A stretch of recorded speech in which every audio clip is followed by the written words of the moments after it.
And now, your Storm Team 18 forecast. Weather from where you live.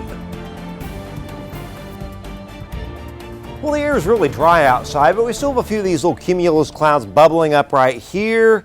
And one of these could bubble up enough for a sprinkle this evening, isolated, and that is it. And then you got this little, what we call ridge rider, right on the edge of the heat wave, kind of riding southeastward, but it will fall apart with time. We'll pick up a few of these clouds, though, overnight and into early tomorrow morning, maybe a sprinkle, and that should do it. But all these storms are firing on the leading edge of the intense heat, which is here, the big ridge expanding in the central U.S. Right here it is, with a tremendous warming going on, and this will only intensify and expand northeastward, but not before this system here will be over here tomorrow, and it will pull a little cold front through, and what that will do is pop a little complex of storms right here tomorrow early evening or late afternoon, and then that will ride the edge of this heat wave right into our area.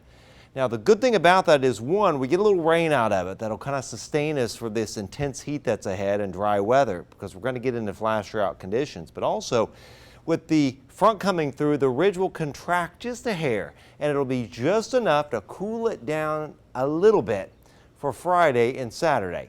Then it re-expands, and we're back in the heat Sunday, and it's really going to intensify as well. It's a 65 tonight, though, and again, 60 should do it area-wide. Now, tomorrow, it's hotter. It's 90 to 94, getting rather humid, especially later on in the day, and pretty windy, too. Gusts 28 to 35 from the southwest, but 90 in our southeast to as high as 94 at Morocco and Kentland and Fowler, and 93 up at Wheatfield and over towards DeMont tomorrow, 93 at Attica, and your heat index topping out anywhere from around 91 to as high as 98 degrees. Now, on Friday, after that wave of storms Thursday evening, it's a hair cooler and the humidity is nice and low. 84 to 89, becoming sunny. Winds turn to the north-northeast.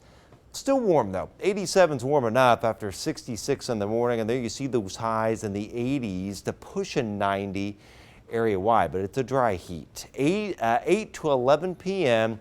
tomorrow evening. That is the slight risk for severe weather. The slight kind of Lafayette northwestward, but you can see no matter which way you slice it, there's the risk of a few severe wind gusts in the area. That could knock a few trees down, a few limbs down, lead to a few power outages as this area storms blows up tomorrow late afternoon. Again, this is 4:30. We're okay. Right up here it is, and it will be racing in from the northwest. So here we are around roughly 9, maybe 9:30 tomorrow evening.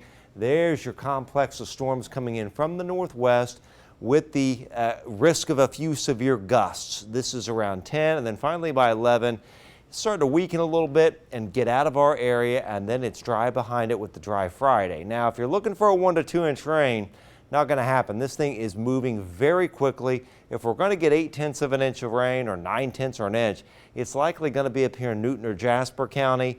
Lesser amounts as you go southeastward, but we will take what we can get because we're going to lose a lot of water Friday and Saturday with low humidity and all that sun, and then the wind at 94 on Sunday, and then 98 on Tuesday and Wednesday. Somebody's going to hit 100 next week. 90s also Thursday and Friday.